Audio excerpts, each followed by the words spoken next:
Hello, welcome you all. Myself Rajkumar Verma, working as a lecturer in Electrical Engineering Department at Department of Technical Education, Rajasthan. Already I have covered some of the video lectures regarding important aspect of the current issues. In the last video I have covered National Recruitment Agency, that is organize the CET examination, that is a common examination valid for entire country. Today I am going to take presentation on a current and latest topic of the country, that is National Education Policy, which is recently announced by the Government of India. So let's start with the title, that is National Education Policy 2020. Then the first question is, what is National Education Policy? NEP, that is the short form of National Education Policy, which was approved by the Union Cabinet of India on 29th of July 2020. That is the main focus and the vision of this particular NEP is to India's new education policy. Lastly, National Education Policy 1986 was reformed, and this particular NEP is introduced. The comprehensive framework for this National Education Policy is based on elementary education to higher education, as well as the vocational training in both rural and the urban India. And the main theme or main aim of this particular NEP is to reform or transform the India's education system by 2040. This is the main target of Government of India, that they want to reform the current education system by 2040 by introducing the National Education Policy. Then we have to see the background of National Education Policy, that what is the background and from where it is started, or where it is the idea which is came in the mind of the brilliant minders. A committee was formed under the chairmanship of former cabinet secretary, that is T.S.R. Subramaniam, and draft was introduced by the former ISRO chairperson, that is K. Kasturi Ranjan, in the 2019. This whole National Education Policy is the inculcation of the different experience which is taken by these particular committee. The discussions were taken over 2 lakh suggestions from 2.5 lakh gram panchayats, 6,600 blocks, 6,000 urban local bodies, that is ULBs, and 676 districts of the country. After the experiences and the views collected from these institutions, after that in the 2019, former chairman of ISRO introduced the National Education Policy, and after that Ministry of HRD Ministry work on it, and finally it is published in the format of National Education Policy. Now, what is the main target, or what is the main introduction which is come in the National Education Policy?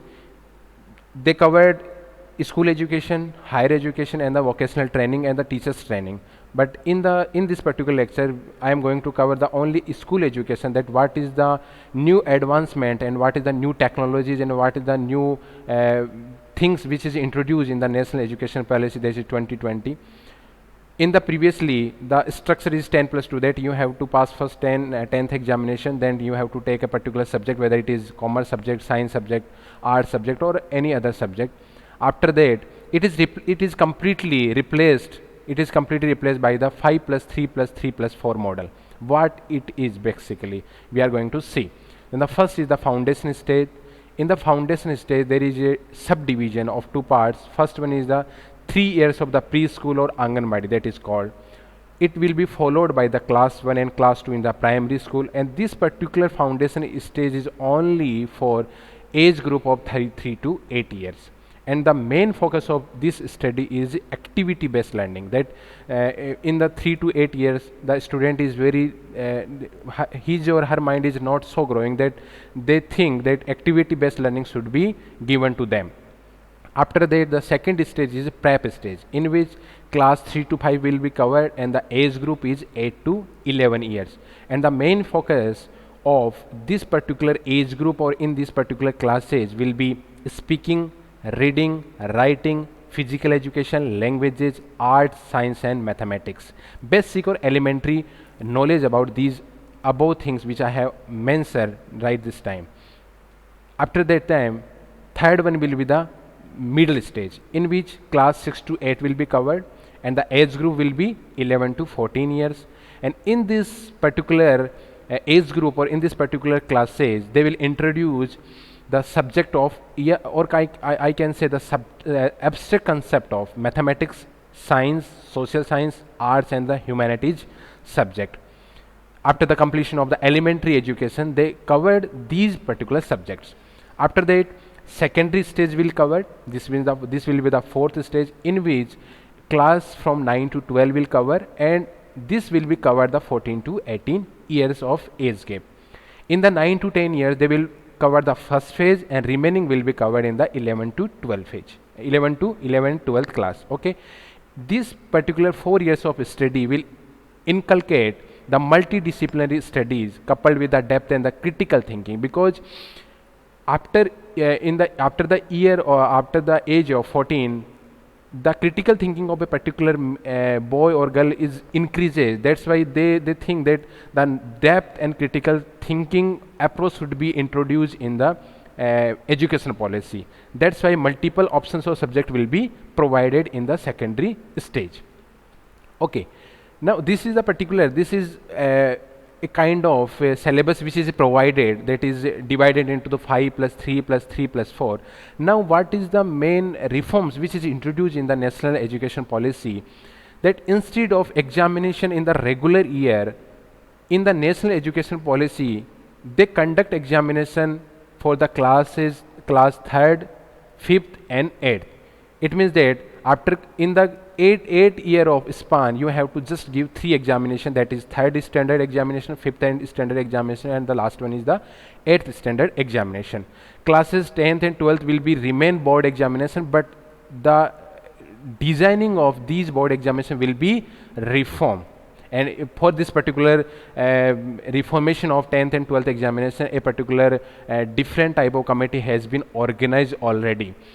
And the main aim of this particular policy is to make a student, to introduce a student in the interdisciplinary and the multiple language, because right now many of the state or many of the central schools just focus on the English medium schools, but this particular national education policy is based on the multilingual, or I can say multi-language. Suppose if any student want to take his or her study in the Bangla, Tamil, Odia, then he or she can take these particular study in those languages also.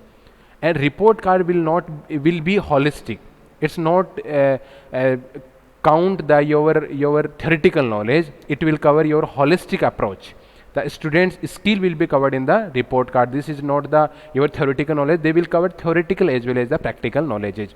And the most important thing which is introduced in the national education policy is the coding, because nowadays computer education is very much popular, and it is essential for any person to have enough knowledge about the computers, softwares and all these things. That's why national education policy introduced the coding, and it will be introduced from the class 6. Or midday meal scheme, which is well known in the entire country, will be extended to the and it will cover the breakfast of the elementary education students, which is covered in the midday meal scheme. And the national education policy, the main focus is to give the students health, particularly mental health, because nowadays we are seeing that many students in the age group of 10 to 14 or 14 to 8, they have many mental problems. They have stress kind of situation, overthinking. That's why national education policy's main focus to work on the mental health of the student, and the deployment of the counselor and the social worker by using the different counselor, whether it is from the mental kind of counselor or social work. By introducing those particular persons, they make the students future bright. This is all about the national education policy part first. In the next lecture I will cover the higher education part, and after that the vocational part, and what is the introduction, which what is the new things introduced for the teachers training purpose, I will cover in the next classes. Thank you very much.